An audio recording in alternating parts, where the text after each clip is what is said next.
চাঁদপুর জেলা সাহিত্য একাডেমি কর্তৃক আয়োজিত রবীন্দ্র নজরুল জয়ন্তী উদযাপন উপলক্ষে আলোচনা সভা, কবিকণ্ঠে কবিতা পাঠ, পুরস্কার বিতরণ ও সাংস্কৃতিক অনুষ্ঠান 17 মে শুক্রবার বিকেলে সাহিত্য একাডেমি মিলনায়তনে অনুষ্ঠিত হয়। চাঁদপুর সাহিত্য একাডেমির অন্তর্বর্তীকালীন কমিটির আহ্বায়ক ও অতিরিক্ত জেলা প্রশাসক আইসিটি ও শিক্ষা জনাব মোস্তাফিজুর রহমানের সভাপ্রধানে এবং বঙ্গবন্ধু লেখক পরিষদের সভাপতি শামীম আহমেদ খানের সঞ্চালনায় অনুষ্ঠানে প্রধান অতিথি ছিলেন চাঁদপুর সাহিত্য একাডেমির সভাপতি ও জেলা প্রশাসক জনাব কামরুল হাসান।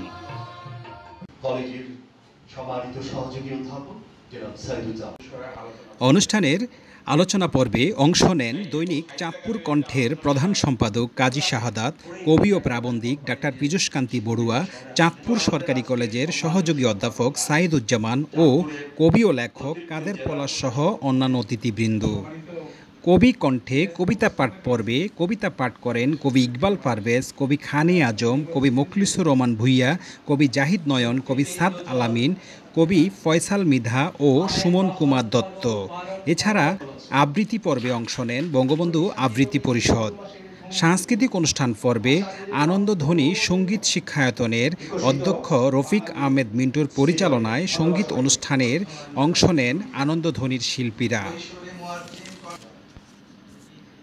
অনুষ্ঠানে অন্যান্যর মধ্যে উপস্থিত ছিলেন বঙ্গবন্ধু আবৃত্তি পরিষদের সভাপতি পীযূষ মুক্তার, লেখক ও অনুবাদক মাইনুল ইসলাম মানিক, কবি ও গবেষক মোহাম্মদ ফরিদ হাসান, কবি ও লেখক কবির হোসেন মিজি ও মিটন ফ্রান্স অ্যাসোসিয়েশন সভাপতি পলাশ কুমার দে সহ অন্যান্য অতিথিবৃন্দ।